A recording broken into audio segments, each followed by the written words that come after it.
കരുവന്നൂർ കേസിൽ പ്രതികളിൽ നിന്നും കണ്ടുകെട്ടിയ സ്വത്തുവകകൾ ലേലം ചെയ്ത് നിക്ഷേപകർക്ക് നൽകണമെന്ന ഹർജി PMLA കോടതി ഇന്ന് വീണ്ടും പരിഗണിക്കുന്നുണ്ട്. കണ്ടുകെട്ടിയ 108 കോടി നിക്ഷേപകർക്ക് നൽകുന്നതിൽ എതിർപ്പില്ലെന്ന് ED കോടതി അറിയിച്ചു. എല്ലാ പ്രതികളും ഇന്ന് കോടതിയിൽ ഹാജരാകാനാണ് നിർദ്ദേശം. നവമി, വിവരങ്ങൾ.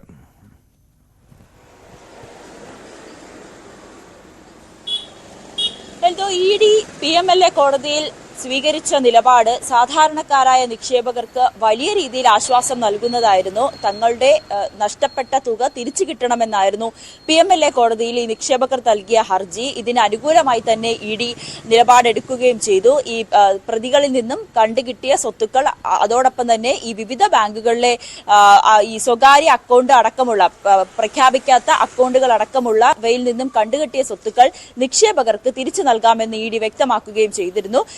ഇത് പ്രധാനമന്ത്രി തൃശൂരിൽ വന്ന സാഹചര്യത്തിൽ, അതായത് ഈ പ്രചരണത്തിന്റെ സമയത്ത്, തെരഞ്ഞെടുപ്പ് പ്രചാരണവുമായി ബന്ധപ്പെട്ട് പ്രധാനമന്ത്രി കേരളത്തിൽ എത്തിയപ്പോൾ തന്നെ ഈ നിലപാട് ആവർത്തിക്കുകയും ചെയ്തു. നിക്ഷേപകരുടെ ഒരു രൂപ പോലും നഷ്ടമാകാതെ അത് അവർക്ക് കൃത്യമായി തന്നെ തിരിച്ചു നൽകുമെന്ന് പ്രധാനമന്ത്രി ഉറപ്പ് നൽകുകയും ചെയ്തു. എന്തായാലും ഈ ഒരു സാഹചര്യത്തിലാണ് PMLA കോടതി അന്ന് ഈ ഹർജി പരിഗണിച്ചപ്പോൾ EDയുടെ നിലപാട് കേട്ടതിന് ശേഷം ഇന്ന് പരിഗണിക്കാനായി മാറ്റിവെച്ചിരുന്നു. ഇന്ന് നിക്ഷേപകരുടെ, ഇന്ന് പ്രതിഭാഗത്തിന്റെ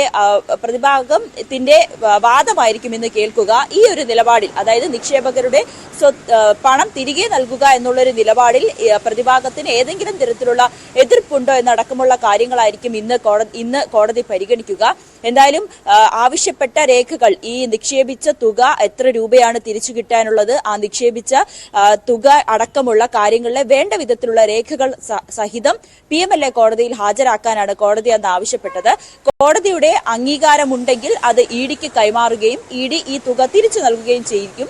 അങ്ങനെയായിരുന്നു അന്ന് കോടതി നൽകിയ ഉത്തരവ്. എന്തായാലും ഇന്ന് പ്രതിഭാഗത്തിന്റെ വാദമായിരിക്കും നടക്കുക. അതോടൊപ്പം തന്നെ 3 നിക്ഷേപകർ കൂടി ഇതിൽ ഉൾപ്പെട്ടിട്ടുണ്ട്. അവർ ഇന്ന് വീണ്ടും ഹർജി നൽകും. എത്രയും വേഗം തങ്ങൾക്ക് പണം തിരികെ കിട്ടണമെന്നായിരിക്കും ഈ ഹർജിയിൽ ആവശ്യപ്പെട്ടിരിക്കുക. ഈ ഒന്നാം ഹർജി നൽകിയത് സഹദേവനാണ്. 35 ലക്ഷം രൂപ തനിക്ക് തിരിച്ചു കിട്ടണമെന്ന് ആവശ്യപ്പെട്ടുകൊണ്ട് ആദ്യം ഹർജി നൽകിയത്. എന്തായാലും പ്രതികളെല്ലാം ഇന്ന് കോടതിയിൽ ഹാജരാകുകയും ചെയ്യും. Okay, right. നവമി, നല്ല ദിവസം നവമിക്കും ആശംസിക്കുകയാണ്.